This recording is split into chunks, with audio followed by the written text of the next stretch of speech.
Ladies and gentlemen, thank you for being here today. I stand before you not as someone who has all the answers, but as someone who has learned through life's unpredictable twists that sometimes the greatest victories come from letting go. Today, I want to talk about something powerful, something that holds us back more than we realize, our ego. And I want to share why killing your ego might just be the key to winning in life, and how that choice is entirely yours. We all carry an ego. It's that voice inside us that demands recognition, that craves control, that whispers, "You're better than this," or "You deserve more."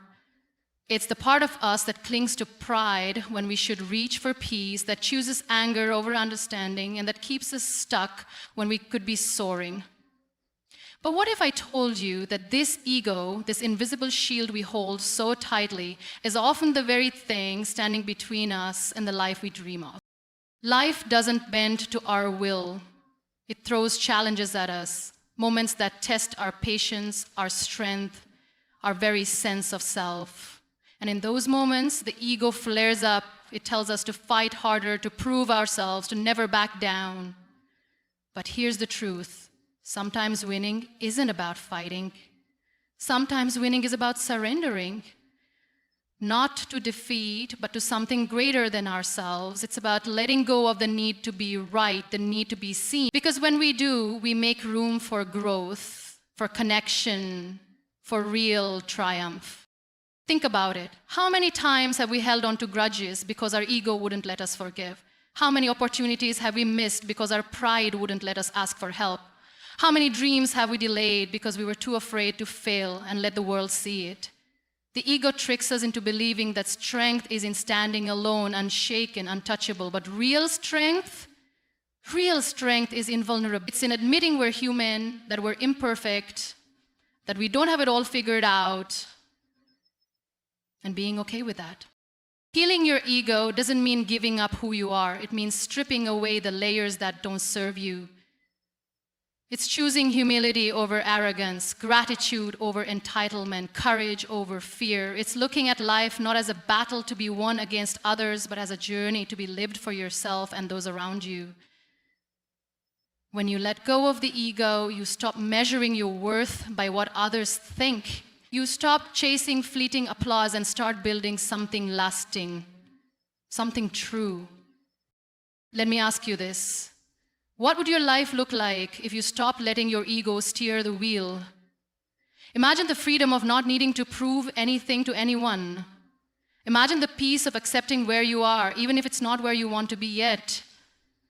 Imagine the power of lifting others up without worrying about who gets the credit. That's what winning looks like, not a crown on your head, but a lightness in your heart. The choice is yours. Every day, every moment, you get to decide. Will you let your ego keep you small, tethered to its demands, or will you rise above it, break free, and claim the life that's waiting for you?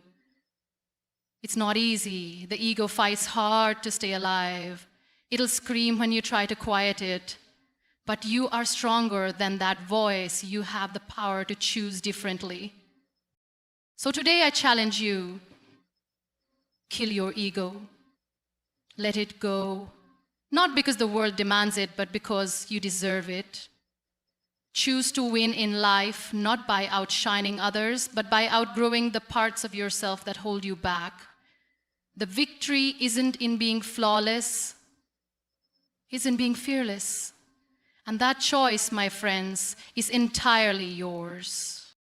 Ego is the subtle yet powerful force that resides within all of us. It's that quiet, persistent voice in the back of our minds, whispering that we deserve more, that we're above certain tasks, or that we must always come out on top. It's the part of us that craves recognition, that hungers for validation, that clings to control, even when letting go would serve us better. At its core, ego is a barrier, a wall we build around ourselves, often without realizing it, that keeps us from reaching the heights we're truly capable of. It's not just a fleeting thought. It's a lens through which we see the world, one that distorts reality and tricks us into believing that Our worth depends on how others perceive us or how fiercely we defend our image. To kill your ego. To win in life, you first have to recognize it for what it is, a self-imposed obstacle that promises protection but delivers limitation. Think about the moments in your life when you've felt stuck. Maybe it was a disagreement with a friend where you refused to back down, even though deep down you knew you were wrong. Or perhaps it was a time when you didn't ask for help because you couldn't bear the thought of looking weak. That's the ego at work.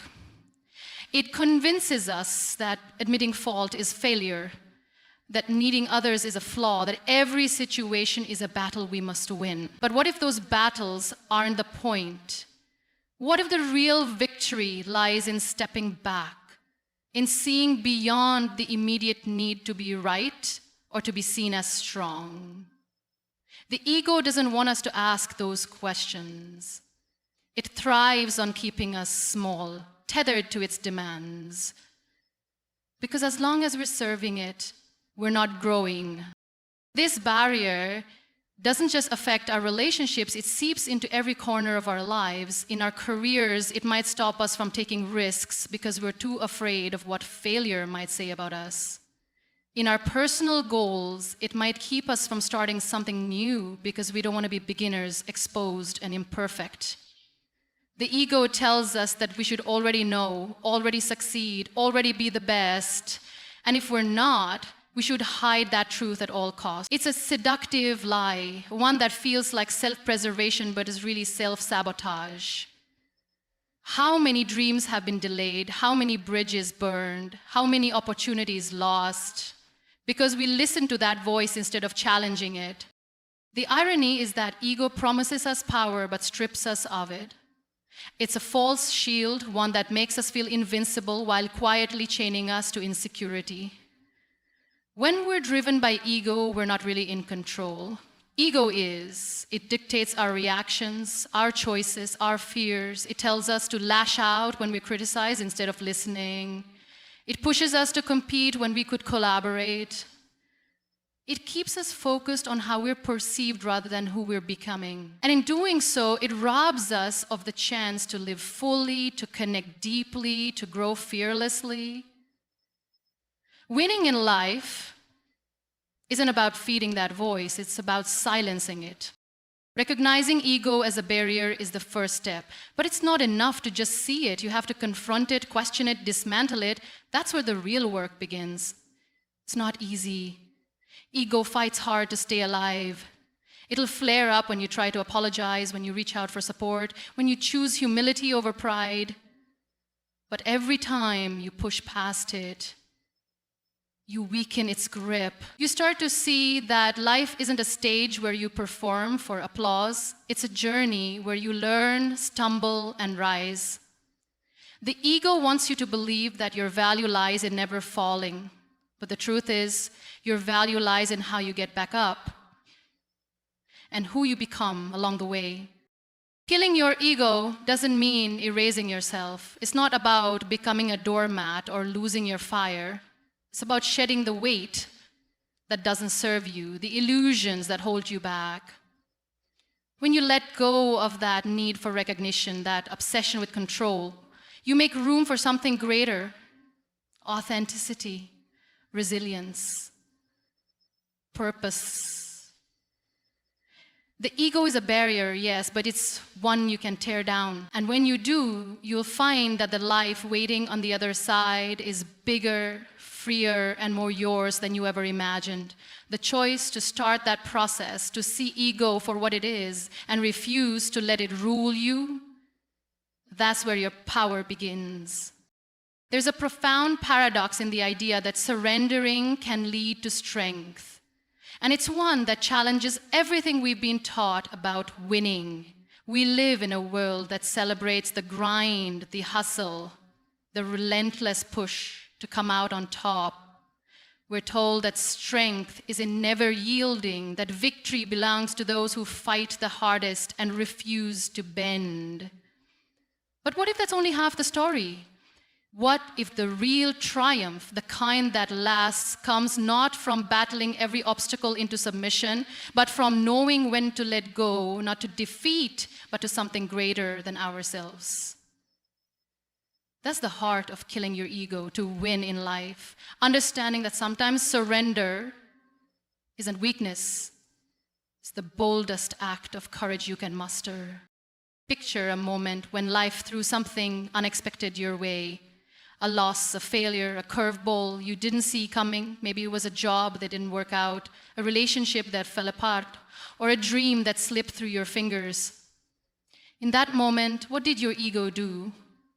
It likely roared to life, urging you to fight harder, to prove something, to cling to control.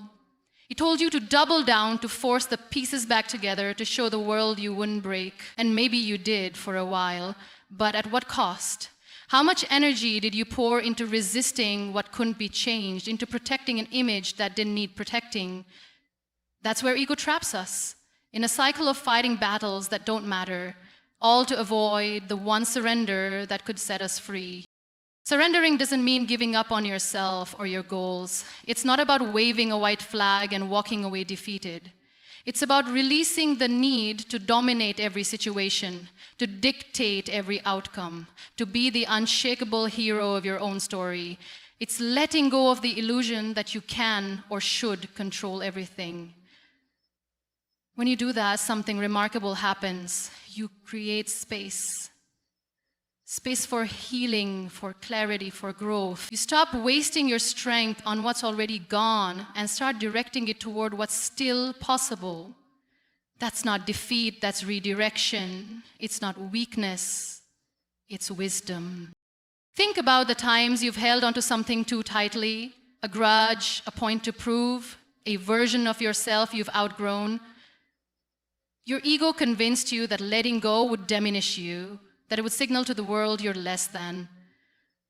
But what if the opposite is true? What if holding on keeps you smaller than you're meant to be? When you surrender the need to be right, you open the door to understanding. When you surrender the need to be seen as invincible, you invite real connection. When you surrender the need to control every step, you make room for life to surprise you. And often, those surprises are better than anything you could have planned. This kind of surrender takes strength because it's not passive, it's active, deliberate, brave. It's standing in the face of chaos and choosing peace over pride. It's looking at a situation that bruised you and saying, I won't let this define me, and I won't let my ego drag me backward. That takes guts. It's easier to fight, to rage, to dig in your heels. Ego loves that. But to step back, to breathe, that's where the real power lies. It's a quiet strength, one that doesn't shout for attention, but transforms you from the inside out. Winning in life isn't about how many battles you win against the world. It's about how you navigate the battles within. Surrendering to something greater, whether it's truth, love, or simply the flow of life, doesn't diminish your strength, it amplifies it. It frees you from the ego's endless demands and lets you focus on what matters, not just surviving, but thriving. Imagine a life where you're not exhausted from fighting shadows, where you're not weighed down by the need to prove yourself at every turn. That's the victory ego can't give you, but surrender can. Vulnerability flips the script. It's the moment you stop running from your imperfections and start owning them. It's saying, I don't have it all together, and that's okay. It's reaching out a hand and admitting you can't do it alone. It's letting someone see you, not the polished version, but the real one, scars and all. That takes courage, the kind ego can't comprehend. Ego wants you to believe that strength is in standing apart, untouchable and alone. But vulnerability shows you that strength is in connection, in the raw, messy, human act of being seen. And when you let yourself be seen, you unlock something extraordinary, the power to grow, to heal, to become more than you were. And it's not just about you, it's about what you give to the world. When you're vulnerable, you give others permission to be too. You break the cycle of comparison and pretense that ego thrives on. You create space for honesty, for trust, for relationships that matter. Have you ever noticed how a single unguarded moment, someone admitting they're scared or lost or unsure, can shift everything? It's like a weight lifts not just for them, but for everyone around them. That's power, the ability to change the air in a room, not by dominating it, but by being real in it. Of course, vulnerability isn't easy. It's terrifying to drop the mask, to risk judgment, to stand there without the ego's shield. Your mind will scream that you're exposed, that you'll be hurt, that you'll lose something, and maybe you will. Maybe not everyone will get it. Maybe some will walk away. But what you gain is worth it. A life that's yours, not a script you're reading for someone else's approval. The ego will fight tooth and nail to keep you safe behind its walls. But those walls don't protect you, they confine you. Vulnerability tears them down, and in their place, you find a strength. It's unshakable because it's rooted in truth. Then there's the opportunities, the ones you let slip by because ego wouldn't let you bend. Maybe it was a chance to try something new, but you didn't because you couldn't risk looking like a beginner. Or maybe it was the moment to collaborate, but you held back, too proud to share the spotlight. Ego whispers that you're above certain things, that you shouldn't have to start small or step out of your comfort zone. It keeps you safe, sure, but safe from what? From growth, from connection, from the messy, beautiful chaos of a life fully lived? When you let go of that need to always be the best, the smartest, the most in control, you open doors you didn't even know were there.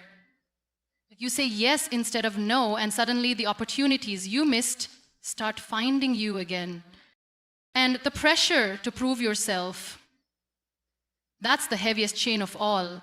Ego thrives on it, constantly measuring your worth by what others think, how you stack up, whether you're getting the applause you deserve. It's exhausting, isn't it? Running on that treadmill, chasing a finish line that keeps moving. You're never enough. Not because you aren't, but because ego says you can't be until everyone else agrees. But when you kill it, that pressure evaporates. You stop living for the audience and start living for yourself. Winning in life is a concept we all chase, but too often we let ego define what it means, twisting it into something narrow and fleeting. Ego tells us that victory is about standing above others, collecting trophies of praise, outshining everyone in the room. It's a loud, shiny version of success, external, measurable, something you can point to and say, look, I did that. But when you kill your ego, you start to see winning differently. It's not about the spotlight or the scoreboard. It's about something quieter, deeper, more enduring. It's about humility over arrogance, gratitude over entitlement, and building a life that matters not just to the world, but to you. That's a redefinition of victory, and it's a shift that changes everything. Ego loves arrogance. It's the fuel that keeps it burning. It pushes you to see every moment as a chance to prove you're better, smarter, more deserving. You walk into conversations ready to dominate, not to listen. You chase goals, not because they light you up, but because they'll make others take notice. It's a hollow kind of winning, though, isn't it? The thrill fades fast, and you're left scrambling for the next hit of validation. But humility flips that on its head. When you let go of the need to be the best, you start to see the value in just being present, being kind, being real. Winning becomes less about towering over others and more about standing alongside them, grounded in who you are, not who you need to appear to be. Then there's gratitude, the antidote to ego's entitlement. Ego tells you that you deserve more recognition, more rewards, more everything. It keeps you focused on what you don't have, on what's owed to you, on how the world isn't keeping up with your greatness. It's a restless, grasping way to live, always chasing, never satisfied. But when you kill that voice, gratitude steps in. You start to see what's already there, the small wins, the people who lift you up, the moments that don't make headlines but make your life rich. Winning isn't about getting what you think you're due. It's about appreciating what you've been given and making the most of it. It's a shift from I deserve to I'm thankful, and that alone redefines what success feels like. Building a meaningful life ties it all together. Ego wants quick wins, flashy achievements that dazzle for a moment and then fade. It's obsessed with the surface, with how things look, with what can be shown off. But a life built on ego's terms is like a house of cards, impressive until the wind blows. When you let go of that, you start building something sturdier, something that lasts. You focus on what matters to you, not what impresses others. Maybe it's nurturing relationships or pursuing a passion that doesn't come with a paycheck, or simply finding peace in the everyday. It's not about outshining anyone. It's about outgrowing the need to. That's a victory that doesn't need a crowd to cheer. It's yours quietly and completely. This redefinition isn't easy. Ego fights hard to keep its version of winning alive. It'll tell you humility makes you small, that gratitude is settling, that meaning won't get you noticed. But that's the lie it's been selling all along, that your worth is in the noise, not the substance. When you strip that away, you see that real success isn't loud or temporary. It's the steady hum of a life aligned with what's true for you, not what's expected of you. It's knowing that you don't need to outshine anyone to shine. Just being yourself fully and unapologetically is enough. Imagine a life where you're not racing to prove your greatness, where you're not tallying points against the world. Imagine measuring your wins by how you feel, not how you're seen. By the warmth of a moment shared, the relief of a burden lifted, the quiet pride of a step forward. That's what killing your ego gives you. A victory that's yours alone, not borrowed from anyone else's approval. It's not the ego's game. And in that shift, you don't just win, you redefine what winning can be.